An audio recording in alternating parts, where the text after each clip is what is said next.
ating lahat. Magandang tanghali rin po.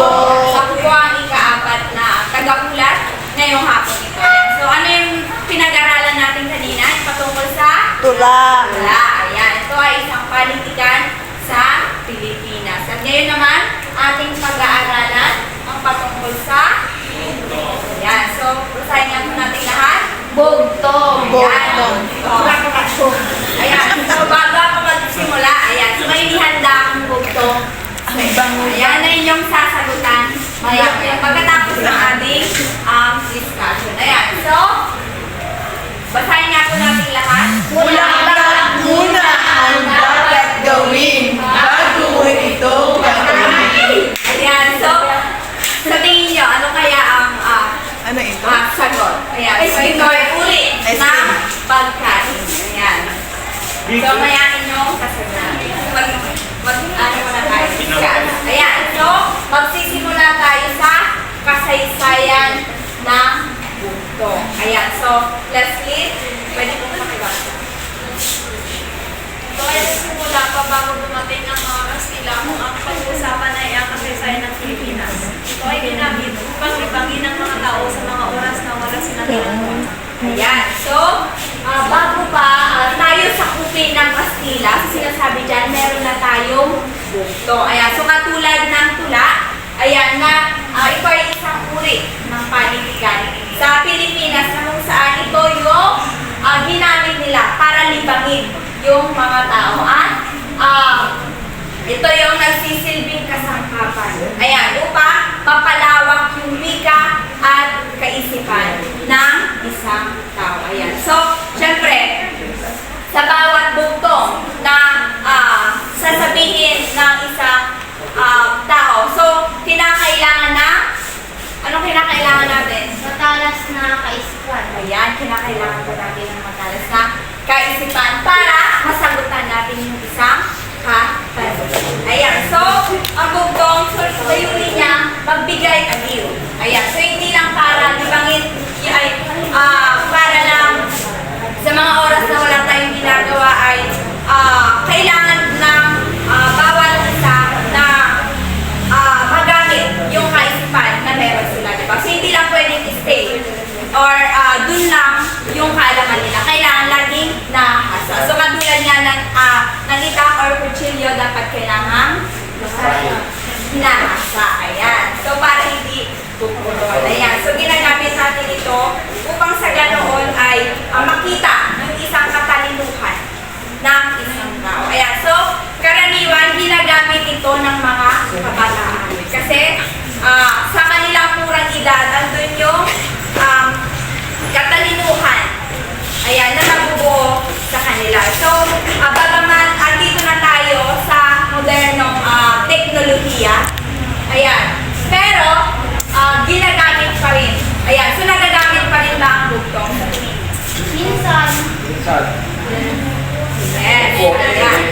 Elementary. So, naalala ko na elementary ako. Merong mga nagtitinda ng libro na kung saan ang daming bugtong, mga ganyan. So, makikita mo doon yung mga bata, excited sila na bumili. Ayan.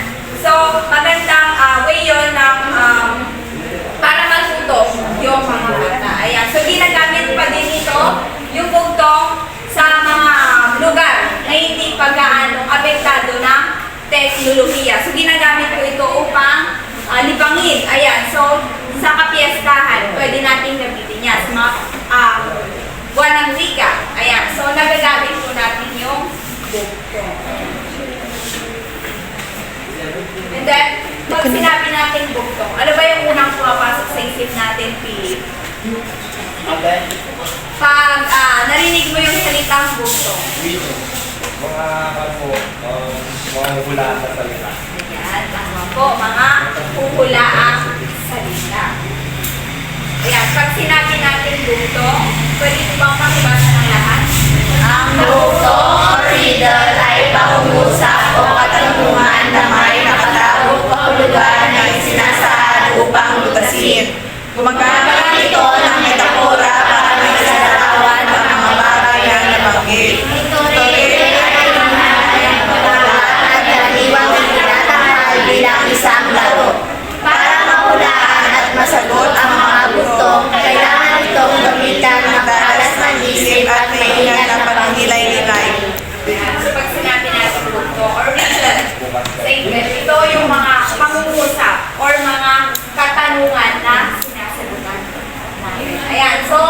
yun nga, sinasabi niya dito, karaniwang itinatangkad sa isang, bilang isang laro. So, hindi lang Pinoy henyo. Diba? So, ginagamit din yung dugtong na isang kasangkapan sa laro. Ayan. Na kung saan, syempre may panghuhula at merong sagot. Ayan. So, yun nga, ginagamitan ito ng mga pagninilay, ng matalas na kaisipan. Ayan. So, ang bawat dugtong ay ginagamitan siya ng clue. Ayan. So, bakit binibigyan ng clue yung bawat dugtong? Para may hint. Ayan. Para madaling mahulaan. Ayan. So, yung layunin kasi niya is para magturo ng kaalaman sa atin. So, hindi lang siya basta laro. Bagkos, pinapalalim nito yung kaisipan na meron tayo. Ayan. So, dito may dalawang uri. Or, pag sinabi natin dugtong, ayan. So, ito din ay may sukat at tugma. Ayan. So, hindi lang tula yung may sukat at tugma. So, ginagamitan din yung bugtong.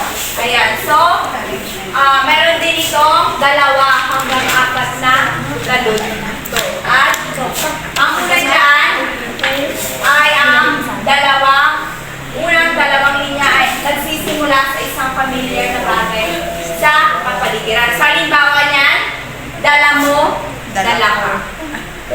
Ayan, so, ano kaya ito? Dala mo, dala ka. Anino? Ayan, so, unang linya yon sa bugtong. Pangalawa naman, huling dalawang linya ay nagbibigay ng katangian sa bagay na binanggit sa naunang linya. Ayan, so para karagdagan yan. Dala mo, dala ka ng iyong dala. Dalawa ka. Ayan. So, dala ka. Ay, dala mo siya. Tapos, dala ka din niya. Tapos, dala ka ng iyong dala. Paa. Wala na ito sa paa. Ayan. Anino? Ayan. So, chinelas or sapatos. Ayan. So, ano ba yung dalawa? Di ba parang wala ka namang dala dun sa paa? O, di ba? So, yung tamang sagot ay Okay. chinelas or sapatos. Sapatos. Ubota. Ayan. So, ito po daw ang uri ng Dugtong. Ayan. Sumunod dyan ay mga talihanda. Ayan. So, pakibasa nga po ng lahat. Ang kalinghagang mga tularan na kaya sa isang metafora ng mga alegoryang hika na nangangailangan ng kasalimuhan at maingat na pagninilay-nilay para sa kalutasan. Halimbawa, agaw buhay, nagsisilalo, anak pawis, magsasaka, magkagawa, anak dalita, mahirap. Anak dalita. So, hindi yung ibang bugtong ay na-confirm siya into katanungan. Meron din, uri ng bugtong na kung saan ginagamitan siya ng talihhaga, ng matalis na pag-isip. Ayan. So, halimbawa, ang buhay, di ba, sa other meaning niya, ang bata ay nag-aagaw sa buhay. Ayan. So, anak, pawis, magsasaka, anak, dalita, or mahirap. Ayan. So, yung ibang halimbawa kanyan ay yung kabungguang balikat. So, pag sinabing kabungguang balikat, sa tingin lang, Partner! kabungguang balikat. Asawa. Ay, kabide. Kaway! No, malapit sa Kakampi. Kapikit! Kapikit! Kasama yan. Kasangga! Kalabuyo. No. Tao sila. Kaibigan! Kaibigan! Yes, yun po ay magkaibigan ka, magkabungguang balikat. Pwede magkaibigan. Pag nagbibilang ng poste, Naghihintay! yes, walang trabaho. Ayan, so, isang bahay, isang dama. Ayan, so magbigay na po kayo ng halimbawa pa ng talihhaga din. Nagsusunod ng kilay. Ibig sabihin, Nag-aaral mabuti. ayan, nag-aaral.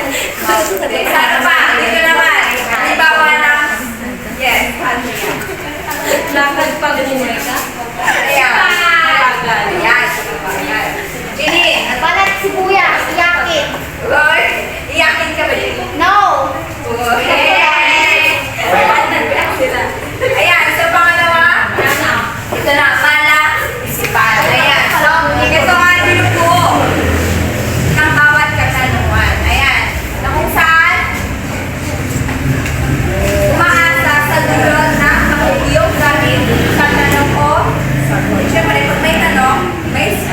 Ayan, so halimbawa niya, ano ang makikita mo sa gitna?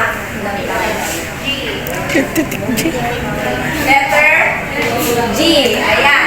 Anong bagay ang sisira na hindi mo pa naisasaka? Pangako sa'yo. Promises is a secret. Tama mo yung part yung finish? Yeah, because promises is a secret. Ayan. Yan. So, iba pang halimbawa na palaisipan na bugtong. Narito na si Coco. May dala-dalang buko. Ayan. So, bago. Ayan. So, magbigay niya po kayo na dito ng bugtong at sasagutan ng kabila. Ano ba yan? Di